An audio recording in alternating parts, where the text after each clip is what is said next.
నిరుద్యోగ సమస్యల పరిష్కారం కోసం పోరాటం చేస్తున్న బీజేవైఎం నాయకులపైన జరిగిన దాడిని నిరసిస్తూ బీజేవైఎం నాయకులు కరీంనగర్లో ధర్నా చేశారు. ఇక కరీంనగర్ జిల్లా శాఖ అధ్యక్షులు సంపత్ ఆధ్వర్యంలో తెలంగాణ చౌక్లో ప్రభుత్వ దిష్టిబొమ్మను దహనం చేశారు.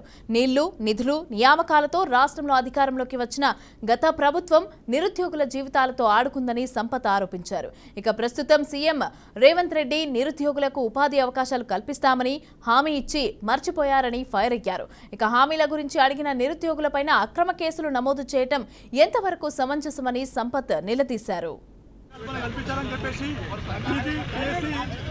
ముందు ధర్నా చేయడం కోసం భారతీయ జనతా యువమోర్చా నాయకులు మొన్నటి రోజున నిరుద్యోగులకు అండగా నీడకు ఉద్దేశం కొద్దీ ధర్నా కార్యక్రమం చేస్తే ఈ రాష్ట్ర ప్రభుత్వం యువమోర్చా నాయకులపైన దాడి చేయడం కాకుండా ఎలాంటి ఉద్యోగ అవకాశాలు కల్పించకుండా కాలం గడుపుతుంది.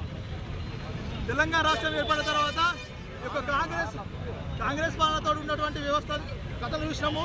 దాని తర్వాత తెలంగాణ ఏర్పడిన తర్వాత ఈ యొక్క టీఆర్ఎస్ ప్రభుత్వం ఇప్పుడు బీఆర్ఎస్ పార్టీ ఉన్నటువంటి ఆ రోజు నిరుద్యోగులకు ఉద్యోగాలు కల్పిస్తామని చెప్పేసి ఇంటికో ఉద్యోగం అని చెప్పేసి మాయమడినటువంటి టీఆర్ఎస్ ప్రభుత్వం మాట నమ్మి ఆ రోజు ఓటేసి టీఆర్ఎస్ పార్టీని ప్రభుత్వానికి ఏర్పాటు చేస్తే ఈ టీఆర్ఎస్ పార్టీ నిరుద్యోగులకు అందరికి ఇబ్బంది పెడుతుందని చెప్పేసి కాంగ్రెస్ నాయకులు మోసపూరిత మాట చెప్పి తెలంగాణ రాష్ట్రంలో నిరుద్యోగులు నమ్మిన తర్వాత ఈ యొక్క కాంగ్రెస్ ప్రభుత్వానికి కూడా ఈ యొక్క రాష్ట్రంలో అధికారికి అడ్డుపెట్టాం.